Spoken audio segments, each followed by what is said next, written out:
이제 사무엘상 16장 2절에서 3절로 갑니다. 자, 사무엘이 이르되 내가 어찌 갈 수 있으리이까 사울이 들으면 나를 죽이리이다 하니 여호와께서 이르시되 너는 암송아지를 끌고 가서 말하기를 내가 여호와께 제사를 드리러 왔다 하고 이새를 제사에 청하라. 내가 내게 행할 일을 가르치리니 내가 내게 알게 하는 자에게 나를 위하여 기름을 부을지니라. 자, 2절에 내가 어찌 갈 수 있으리이까. 자, 사울이 들으면 나를 죽이리이다 라고 말을 했어요. 자, 이 부분을 보면은 일종의 전세의 역전이랄까 그런 것이 보입니다. 사울이 왕이 되기 전까지의 사무엘이라고 하는 사람은 국가의 최고 지도자였습니다. 그러나 이제 새로운 왕이 생겼기 때문에 왕이 마음을 먹으며 사실 사무엘도 죽일 수 있게 됐다는 뜻이거든요. 아니 사무엘이 그렇게 대단한 사람이었지만 이제 뭔가 제도가 변하고 현직 왕은 사울이기 때문에 사무엘도 죽을 수 있다는 거예요. 야, 이런 면에서 보자면 이 권력 혹은 자리라고 하는 것이 이 현직이라고 하는 것이 굉장한 파워를 가진 거구나 그런 생각이 들었습니다. 자, 그래서 우리가 그런 자리에 가는 분들에 대해서도 기도를 많이 하지 않을 수가 없는 거죠. 그러니까 기도를 안 할 수가 없는 거예요. 그래서 사도 바울도 디모데전서 2장에서 임금들과 높은 지위에 있는 모든 사람들을 위해서 기도하라고 이는 우리가 경건과 단정함으로 고요하고 평안한 생활을 하기 위해서다 그렇게 말씀했어요. 그러니까 정말 경건하고 고요하고 단정하고 평안한 생활을 하고 싶다면 그렇게 높은 지위에 있는 사람들을 위해서 기도하지 않으면 안 된다라고 했던 것이 바로 사도 바울의 가르침이었던 거죠. 그러니까 저도 예전에는 저 혼자 사는 게 이게 바쁘니까 딴 걸 잘 보지 못했는데 이제는 조금 더 이렇게 넓은 시야를 이제 그냥 가지게 되더라고요. 살다 보니까. 그래서 기도의 범위를 넓혀가게 됐거든요. 범위를. 자, 그런데 그렇게 기도의 범위를 점점 이렇게 넓히면서 기도를 하다 보니까 말이죠. 그런 기도를 하나님께서 참 기뻐하시는구나라는 그런 마음의 감동이랄까? 그런 걸 제가 받게 됐어요. 이런 기도가 헛된 기도가 아니구나. 뜬구름 잡는 기도가 아니구나. 이런 기도를 하나님께서 정말 기뻐하시는구나. 그래서 이렇게 기도의 범위를 점점 넓혀 나간다고 하는 것은 정말 정상적인 성장이 일어나고 있다고 할까? 이제 그런 증거라고 볼 수가 있는 거예요. 그러니까 늘 자기 자신밖에 모르고 기도해봐야 그냥 자기 가족들만 위해서 기도하는 이거는 아직 너무 어린 거예요. 아직 너무 성장이 안 된 거예요. 그러니까 점점 정상이라면 성장을 해나가야 되는데 그 성장의 증표가 뭐냐? 이렇게 기도의 범위가 점점 넓어지는 겁니다. 특히 이제 나중에는 나라를 위해서 기도하고 세계를 위해서 기도하고 또 하나님 나라를 위해서 기도하고 이런 것들이 너무너무 정상적인 거라는 거죠. 자, 우리 모두가 그렇게 넓은 범위의 기도, 특별히 민족과 나라와 세계 지도자들을 위해서 기도할 줄 아는 그런 기도의 사람들이 되기를 바랍니다. 또 보니까 하나님께서 어떻게 그런 위험을 피해갈 수 있는지를 좀 가르쳐 주십니다. 이제 사무엘에게 이제 날 죽일 수도 있습니다. 얘기를 하니까 어떻게 피해가야 되는지를 가르쳐 주시죠. 제사를 드리러 왔다 하고 실제로 제사를 드려라. 그러면 그때 내가 행할 일을 가르치겠다 말씀하셨어요. 자, 그런데 흥미로운 부분은요. 하나님께서 사무엘에게도 정확하게 그 자리에서 뭘 해야 되는지를 가르쳐 주시질 않습니다. 요거. 딱 1단계만 가르쳐 주시는 거예요. 1단계만. 그리고 순종해서 거기에 도달하면 그때 내가 뭘 할지를 일러주겠다. 자, 우리가 하나님의 섭리의 그 방식도 알고 있어야 되는 거죠. 하나님께서 사람을요, 이렇게 인도하시는 경우가 대부분입니다. 대부분. 그러니까 모든 계획을 한꺼번에 한 장에 쫙 적어가지고 전부 보여주시는 게 아니고 딱 순종해야 될 1단계만 말씀하시는 거예요. 1단계만. 그래서 거기에 순종을 해서 가서 보면 거기에 순종을 해서 거기에 도달하게 되면 거기서 새로운 명령이 들리고 새로운 개혁이 보여지게 되는 거죠. 그러니까 순종 안 하면요. 1단계에서부터 순종을 못하면 이게 아무것도 얻을 게 없는 거예요. 자, 하나님의 계획은 그게 뭐든지 간에 순종하는 자들을 위해서 베풀어 주시는 계획이기 때문에 순종하면 그걸 얻게 되고 그걸로 인해서 놀라운 결실을 맺게 되지만 반대로 순종을 안 하면 아예 그걸 안 해요. 하라고 하신 1단계를 안 해버리면 아무것도 얻을 수가 없는 빈손 되고 마는 겁니다. 빈손이에요, 빈손. 계속 빈손이에요. 왜? 순종이 없거든요. 순종 안 하니까 빈손인 거를 본인이 몰라요. 자, 저와 여러분은 항상 순종으로만 반응해서 하나님께서 일러주시는 놀라운 계획들을 자기의 것으로 받아 누리는 그런 은혜를 경험하게 되기를 바랍니다. 자, 이제 4절과 5절로 갑니다. 사무엘이 여호와의 말씀대로 행하여 베들레헴의 이름에 성읍 장로들이 떨며 그를 영접하여 이르되 평강을 위하여 오시나이까 이르되 평강을 위함이니라. 내가 여호와께 제사하러 왔으니 스스로 성결하게 하고 와서 나와 함께 제사하자 하고 이새와 그의 아들들을 성결하게 하고 제사에 청하니라. 자, 5절을 보게 되면 사무엘이 성결하게 하라라는 명령을 내리고 또 그대로 성결하게 했다라는 내용이 나옵니다. 자, 제가 이 부분을 찾아보니까 이걸 출애굽기 19장 10절에서 15절에 나오는 내용으로 보더라고요. 거기 보면 하나님께서 시내산에 강림하시기 전에 백성들에게 옷을 빨게 하고 여인을 가까이 하지 말라 명령을 내리시는데 이걸 가리켜서 성결하게 하라라는 말씀으로 주시거든요.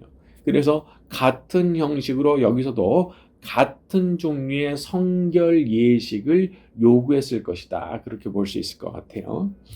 자, 우리 6절과 7절로 갑니다. 그들이 오매 사무엘이 엘리압을 보고 마음에 이르기를 여호와의 기름 부으실 자가 과연 주님 앞에 있도다 하였더니 여호와께서 사무엘에게 이르시되 그의 용모와 키를 보지 말라. 내가 이미 그를 버렸노라.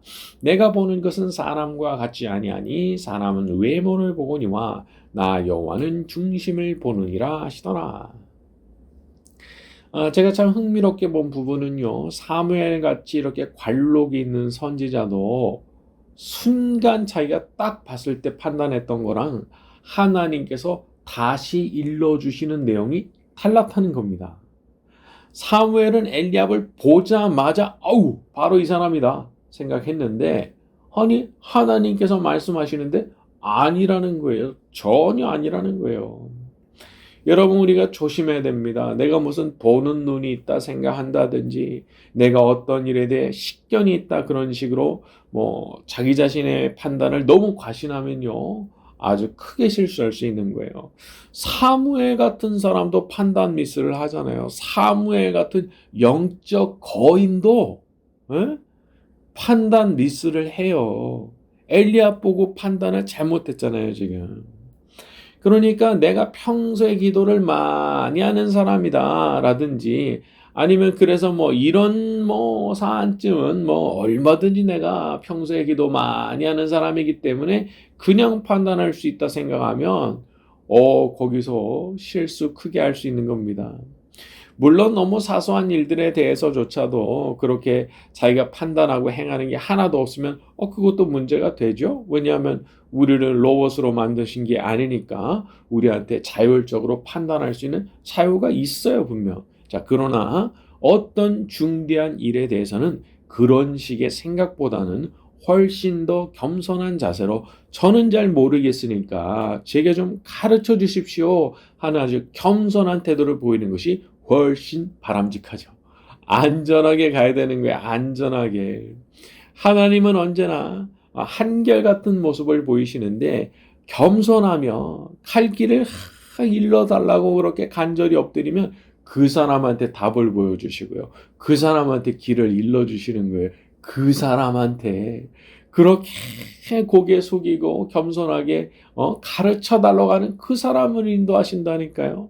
잠언 3장 6절 너는 범사의 글을 인정하라. 그리하면 내 길을 지도하시리라. 인정하느냐 마느냐 그것에 따라서 지도를 하시고 말고를 결정하시는 거예요. 어떻게 보면 공이 나한테 넘어와 있는 거예요. 내가 정말 범사에 하나님 인정하느냐 말이죠. 그러니까 분명히 인정해야 돼요. 그분의 도우심과 인도하심 없이는 나는 아무것도 못한다고, 나는 아무것도 안 된다고 분명히 인정할 때 하나님께서 반드시 우리의 길을 지도해 주실 줄로 믿습니다. 자, 또 7절에 중요한 내용이 나옵니다. 사람은 외모를 보지만 하나님은 중심을 보신다라는 말씀이죠. 나 여호와는 중심을 보느니라. 자, 하나님은 중심을 보시는 겁니다. 중심. 인간은 이 눈 때문에, 이 육신의 눈 때문에 정말 판단을 잘못하는 경우가 많아요. 차라리 보지 않고 결정하면 실수 없을 수도 있어요. 그런데 봐가지고 내 요눈으로 봤기 때문에 실수하는 경우들이 생겨납니다. 특히 사람에 대한 판단 같은 게 더 그런 것 같아요. 너무 외적인 거, 사람 눈에 보이는 거, 그런 걸 가지고 이제 무슨 관상을 보는 식으로 접근하면 잘못 볼 수 있는 가능성이 아주 높죠. 저도 허를 찔린 경우가 많아요. 자, 그런데 하나님은 그렇지 않으신 겁니다. 사람은 속을 수 있지만 하나님은 속으실 수가 없는 거예요. 모든 걸 다 알고 계시기 때문에. 저는 우리 하나님께서 이렇게 중심을 보아주신다는 사실에 대해서 이거 얼마나 감사한 일인가 하는 생각도 하게 됐습니다. 외적인 것으로 볼 때 내가 부족할 수도 있잖아요. 내가 잘나봐야 뭐 얼마나 잘났어요. 나보다 더 잘난 사람과 비교하면 무조건 초라해질 수밖에 없는 게 인간입니다. 에? 나보다 더 잘난 사람 있어요, 없어요? 어딘가에 반드시 있는 거예요. 그러면 그 사람 앞에 딱 서는 그 순간 비교와 함께 자기가 아주 비참해지고 초라해 보이게 된 게 그 인간이라는 거예요. 그러나 하나님은 알아주신다는 거예요. 뭘? 그 중심을, 나의 중심을 하나님이 아시고 그걸 보시고 그걸 축복하신다는 거예요. 어떤 면으로 보자면 이 육신의 눈으로 보면은요, 엘리압은 합격이고요, 다윗은 불합격이에요. 네? 엘리압은 합격이고 다윗은 불합격이라고 해요. 육신의 눈으로 보면. 하지만 중심을 보시는 하나님께서 판단하실 땐 그렇게 멋진 외모를 가진 엘리압은 불합격도 그런 불합격이 없어요. 아예 버리셨다는 거예요. 진작에 버려버리셨다는 거예요. 완전히 이건 뭐 어디 낄 수도 없는 거예요. 그러나 또 다윗은 너무너무 마음에 들어 하셨던 거잖아요. 그러니까 다른 사람들이 날 보고 뭐라고 하든지 간에 뭐 별로 상관하지 마세요. 그 사람들이 나를 어떤 식으로 평가하든 별로 신경 쓰지 마세요. 정말 중요한 건 하나님께서 날 어떻게 평가하시느냐에 달려있기 때문에 다 나를 외면해도 다 나를 무시해도 하나님께서 내게 복을 주시면 내가 복 받는 거예요. 복 주시고 말고 누가 결정해요? 하나님이 결정하시잖아요. 그러니까 아니 마음의 중심만 잘 잡고 있으면 하나님께서 복을 주시는데 이게 얼마나 좋은 거냐 말이에요. 객관적으로 부족하면 어때요? 아니 하나님께서 복 주신다는데 하나님께서 복 주시면 내가 복 받는 거잖아요. 자, 나중에 보게 되면은 전쟁터에서 엘리압이 다윗을 막 얼마나 무시하고 깔보고 또 모함을 하는지 몰라요. 그런데 결국 그 다윗이 왕 됩니다. 나중에 엘리압이 얼마나 기가 막혔을까 싶어요. 자기가 그렇게 무안을 주고 구박을 했던 막내 동생이 왕이 됐을 때, 그 앞에 가서 얼굴이나 들 수 있었겠어요. 막 부끄러워가지고 혹은 두려워가지고 가까이 가지도 못했을 수 있는 거죠. 복수는 내가 할 필요가 없습니다. 날 무시한 사람들, 날 우습게 생각한 사람들, 내가 복수할 필요 없어요. 하나님께서 날 인정해 주시고 하나님께서 날 축복해 주시면 내 앞에 나중에 나타나지도 못하게 될 거니까. 다만 중심을 잘 가지세요. 행여라도 하나님 싫어하시는 그런 교만한 마음, 누군가를 미워하는 마음, 저주하는 마음, 악한 마음, 그런 마음 먹지 않도록 조심하세요. 대신에 항상 겸손한 마음, 거기다가 복을 빌어줄 수가 없는 인간들인데도 다 용서하고, 도무지 이 사람들을 위해서 복 빌어주고 싶은 마음이 전혀 생기지 않지만 그들을 위해서도 복을 빌어주는 그런 마음. 어디서도 사랑받지 못할 인간인데 그들을 위해서도 기도하는, 그들을 품고 그들을 위해서 기도할 줄 아는 이런 예수님 같은 아주 그냥 거룩한 마음, 그런 마음 가지도록 노력해야 되는 겁니다. 자, 그런 마음, 그런 중심을 가질 때 정말 하나님 사랑하고 하나님 기뻐하시는 일 내가 하리라, 그런 중심을 가질 때 하나님께서 그 모든 것을 반드시 알아봐 주시고 축복해 주실 줄로 믿습니다. 자, 이제 8절에서 12절로 갑니다. 이새가 아미나답을 불러 사무엘 앞을 지나가게 하매 사무엘이 이르되 이도 여호와께서 택하지 아니하셨느니라 하니 이새가 산마로 지나가게 하매 사무엘이 이르되 이도 여호와께서 택하지 아니하셨느니라 하니라. 이새가 그의 아들 7을 다 사무엘 앞으로 지나가게 하되 하나 사무엘이 이새에게 이르되 여호와께서 이들을 택하지 아니하셨느니라 하고 또 사무엘이 이새에게 이르되 내 아들들이 다 여기 있느냐. 이새가 이르되 아직 막내가 남았는데 그는 양을 지키나이다. 사무엘이 이새에게 이르되 사람을 보내어 그를 데려오라. 그가 여기 오기까지는 우리가 식사 자리에 앉지 아니하겠노라. 이에 사람을 보내어 그를 데려오매 그의 빛이 붉고 눈이 빼어나고 얼굴이 아름답더라. 여호와께서 이르시되 이가 그니 일어나 기름을 부으라 하시는지라. 자, 이 부분에서 제가 들었던 생각은요, 다윗이 이거 어느 시골 살던 어느 집 그냥 막내 아들인데 들에서 양이나 치던 그 애를 하나님께서 어떻게 그렇게 알고 눈여겨보시고 이 아이를 왕으로 삼으셨는지 참 이거 희한하구나 그런 생각이 들었어요. 그러니까 하나님은 다 보고 계시는 거죠. 그게 도시든 시골이든 그 사람이 사물을 보는 사람이든 전쟁터에서 싸우는 군인이든 아니면 들에서 양을 치던 그런 양치기든지 간에 그 사람이 누군지, 그 사람이 어떤 인간인지를 하나님은 다 알고 계시는 거예요. 다 보고 계시는 거예요. 그리고 하나님께서 판단하시는 그때가 되면 그 사람을 그냥 그 자리에서 불러내가지고 하나님 원하시는 자리에 딱 세우시는 거죠. 너무 신기한 거예요. 인간적으로 보면은 시골에서 양치던 소년인 다윗이 왕이 된다? 이것처럼 말이 안 되는 소리가 없는 거예요. 어디 시골에 가가지고 양치고 있는데 왕이 될 생각을 합니까? 그러나 하나님께서 하시면 되는 거죠. 하나님께서. 사람이 죽고 사는 거, 흥하고 망하는 거, 거지가 되든 왕이 되든 모든 것이 우리 하나님의 손에 달려있다는 사실을 믿으시기를 바랍니다. 다른 사람 몰라준다고 낙심하지 마세요. 하나님께서 불러내시면 베들레헴 시골에서 양치고 있어도 왕 되는 겁니다. 양치고 있어 어딘지도 모르는 시골에 박혀서 양치고 있어도 왕으로 하나님께서 불러내시는 거예요. 이 자리에 없으니까 사무엘이 사람 불러가지고 아들 데려오라고 그러잖아요. 데리고 오라고. 아버지가 취급도 안 했는데 데리고 오라는 거예요. 오기 전까지 밥 안 먹는다. 어리석은 사람일수록 환경 탓하는 겁니다. 이래서 안 되고 저래서 안 되고 안 되는 이유를 자꾸 찾아내요. 하지만 그런 생각 다 내다 버려야 되는 거죠. 자, 하나님은 그 모든 것에도 불구하고 무엇이든지 원하시는 대로 뜻하시는 대로 행하실 수 있는 주권자시기 때문에 그렇습니다.